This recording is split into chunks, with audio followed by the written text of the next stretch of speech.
English Boost Podcast. English lesson from Learning English with Duoa. Welcome everyone to a very special, deep dive episode of the Leap Podcast. I'm Adam, and today we are opening a door that many people have locked and thrown away the key. We are talking about the social clock and the psychological barriers of age. You know, from the moment we are born, society hands us a script. It says, learn to walk at 1, read at 5, graduate at 22, and by 30, you should have your life completely figured out. If you decide at 40 or 50 that you want to start something brand new like mastering English or changing your profession, that script starts to feel like a cage. The biggest lie we tell ourselves is that time is a finite resource that runs out for our potential. We look at young people and think they have a head start that we can never catch up to. But here is the truth. Life is not a sprint. It is an individual marathon. When you feel like it's too late, you aren't actually reacting to your biological reality. You are reacting to fear. Fear of being the oldest person in the room. Fear of looking like a beginner when you are supposed to be an expert in life. We need to deconstruct this. Starting late isn't a sign of failure. It's a sign of immense courage. It means you are still alive inside, still curious, and still willing to grow. If you have air in your lungs, the window of opportunity is still wide open. Doa, I know you've spent a lot of time thinking about why we feel this heavy pressure to be finished by a certain age. How do we break this mental lock? That's a profound opening. Adam, I believe the resistance comes from our identity. As we get older, we build a very solid shell around who we are. We are the father, the manager, the experienced one. Starting something new forces us to crack that shell. It's a vulnerable position, but I want to talk about the hidden beauty of the mature mind. Many people envy the spongy brain of a child, but they forget that children lack perspective. As an adult, when you learn a new language or a new skill, you're connecting it to a massive library of existing knowledge. You don't just learn the word persistence in English. You already know what persistence feels like because you've lived through it. You've raised children. You've survived hard times. You've built a life. This means you can learn deeply rather than just quickly. We also have to address the comparison trap. In the age of social media, we are constantly bombarded with under 30 success stories. This creates a distorted reality. Founders actually in their 40s.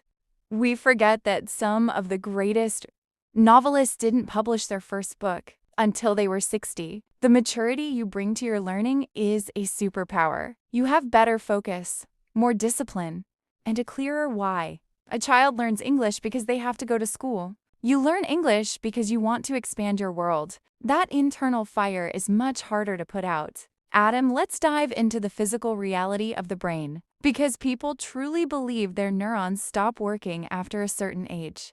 Exactly. Tao, the old dog, new tricks. Proverb is one of the most scientifically inaccurate phrases ever created. Let's talk about neuroplasticity. For decades, the scientific community believed that the brain was plastic only during childhood and became static, like a hard rock in adulthood. We now know this is completely false. Your brain is more like a garden. If you stop watering it, it will dry up.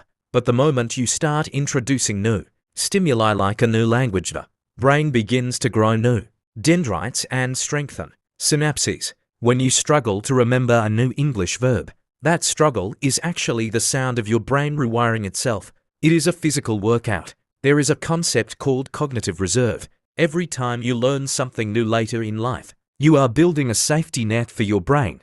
You are literally making your mind more resilient against aging. Think about it this way. The brain doesn't care about your birth certificate. It only cares about challenge. If you challenge it, it will respond. If you treat yourself like an old person who can't learn, your brain will follow that instruction. But if you treat yourself as a perpetual student, your brain will stay young. Learning English at 50 is not just about communication. It's a biological fountain of youth. It keeps your mind sharp, your spirit active, and your world large. Doa, if someone is listening and they are convinced, but they feel overwhelmed by the mountain of learning, how can they start practically? Practical T is where the dream meets the reality. Adam, The reason most people quit is that they try to climb the mountain in one day. They look at a fluent speaker and then look at themselves and feel a huge gap of imposter syndrome. My advice is forget about the mountain, just look at your feet. Use the 1% rule. If you can improve your English by just 1% every day, you will be 37 times better by the end of the year. That is the power of compound interest in learning. You don't need 5 hours of study. You need 15 minutes of deep immersion. Another vital step is curating your environment. If you are starting late, you cannot afford to have energy, vampires around you, people who doubt your potential or make fun of your accent. Surround yourself with possibility. Listen to podcasts like this one. Join online communities of adult learners. And fill your social media feed with inspiration instead of comparison. Also, change your relationship with mistakes. As adults, we hate being wrong. We feel embarrassed. But in language learning, mistakes are the information. Every time you say a word wrong and get corrected, your brain gets a clear signal of where the path is. If you aren't making mistakes, you aren't exploring. You have to give yourself permission to be bad at something until you can be good at it. Adam, what about the emotional weight of lost time? That is perhaps the heaviest part.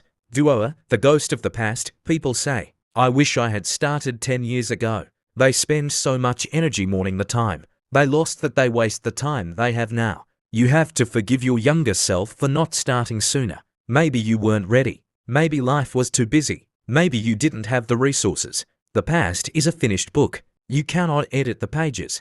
But the present is a blank sheet of paper. There is a beautiful Chinese proverb that says, the best time to plant a tree was 20 years ago. The second best time is today. When you start something late, you have a depth of soul that younger people lack. You understand the subtext of life. You can read a poem or a story in English and feel its weight, because you've experienced love, loss, and joy. This makes your learning more meaningful. You aren't just collecting words. You are collecting ways to express your existence. Don't let the calendar steal your joy. If you start today, in 2 years you will be a different person. If you don't start, in 2 years you will be the same person, just 2 years older and more regretful. Mastery has no age limit. Success has no expiration date. The only late is when you stop trying. Doa, let's leave our listeners with some final encouragement and the words that will help them on this journey. Adam, I think we've truly deconstructed the myth of too late today. To everyone listening, your age is not a cage. It is a foundation. You are building on top of years of experience. You aren't starting from scratch. You're starting from experience. Before we finish, let's look at some of the complex words we use today to help you. Expand your vocabulary. Neuroplasticity. The brain's ability to reorganize itself by forming new neural connections, dendrites and synapses, the wires and connections in your brain that grow when you learn. Cognitive reserve. The brain's resilience and ability to improvise and find alternate ways of getting a job done. Imposter syndrome. The internal belief that you are a fraud and don't belong in a certain group, like a group of learners. Compound interest. The idea that small, consistent gains build up over time to create massive results. Perpetual student. Someone who views life as a continuous learning process, regardless of age. Deconstruct. To break down a complex idea into smaller parts to understand it better. Thank you for spending this hour with us. Whether you are in your car, at home, or on a break, remember, the sun is still up, and your story is still being written. Go out there and start that next chapter. Adam and Doa, keep leaping, keep learning, and we will see you in the next episode.